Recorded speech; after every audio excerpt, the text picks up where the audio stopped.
یہ کہانی ہے ایک عظیم قوم کی، ایک ایسی قوم جو پہاڑوں کو کاٹ کر اپنے لیے محلات بناتی تھی۔ یہ ہے قوم سمود، جنہیں پیپل آف تھمود بھی کہا جاتا ہے۔ اللہ نے انہیں بے پناہ طاقت دی تھی اور ایک ایسا ہنر عطا کیا تھا کہ وہ چٹانوں سے محلات تراش لیتے تھے۔ پہاڑوں کے بیچ پتھروں سے بنے یہ محل آج بھی ان کے غرور کی نشانی ہیں۔ یہ لوگ کہتے تھے، ہم سے بڑھ کر کون طاقتور ہے، ہم اپنی قسمت خود بناتے ہیں۔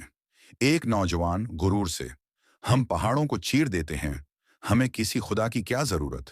بزرگ آدمی آہ بھرتے ہوئے، یہی تمہارا غرور ایک دن تمہیں لے ڈوبے گا۔ جب انسان طاقت میں آتا ہے تو اکثر اپنے رب کو بھول جاتا ہے۔ ایسا ہی ہوا قوم سمود کے ساتھ۔ اللہ نے ان کی ہدایت کے لیے اپنے نبی حضرت صالح علیہ السلام کو بھیجا۔ حضرت صالح علیہ السلام نرمی سے بولے، اے میری قوم، اللہ کی عبادت کرو، اسی نے تمہیں پیدا کیا، اسی نے یہ وادیاں تمہارے لیے بنائیں۔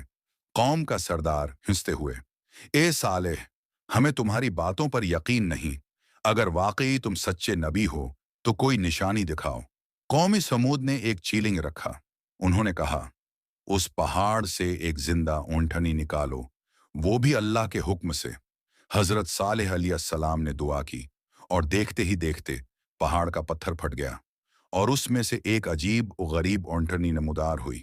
لوگوں کی آوازیں، سبحان اللہ، یہ تو واقعی ایک معجزہ ہے۔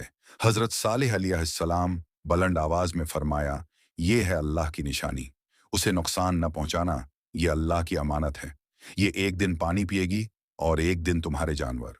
کچھ دنوں تک قوم سمود نے اس حکم کی پابندی کی، لیکن جلد ہی ان کے دلوں میں حسد اور نفرت بھر گئی۔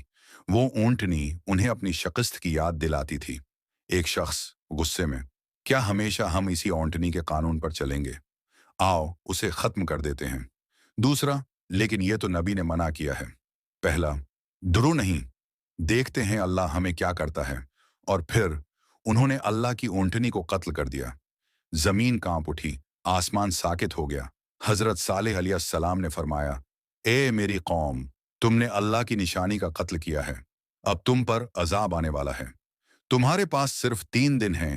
پہلے دن ان کے چہرے زرد پڑ گئے، دوسرے دن سرخ ہو گئے، تیسرے دن سیاہ، اور پھر ایک خوفناک چیخ آسمان سے اتری، زمین لرز اٹھی، پہاڑ پھٹ گئے اور قوم سمود مٹی میں مل گئی۔ اب وہاں صرف خاموشی ہے اور چٹانوں میں تراشے ہوئے ویران محل۔ یہی ہے غرور کی سزا اور یہی ہے وہ نشانیاں جو آج بھی موجود ہیں۔ قرآن میں اللہ فرماتا ہے، اور سمود کو بھی ہم نے ہلاک کیا جب انہوں نے اپنے رب کی نافرمانی کی، اور دیکھو ان کے گھر خالی پڑے ہیں، ان کے ظلم کی یادگار۔ قوم سمود کی کہانی ہمیں یہ سبق دیتی ہے، طاقت، دولت، ہنر سب بے معنی ہیں اگر انسان اپنے خالق کو بھول جائے۔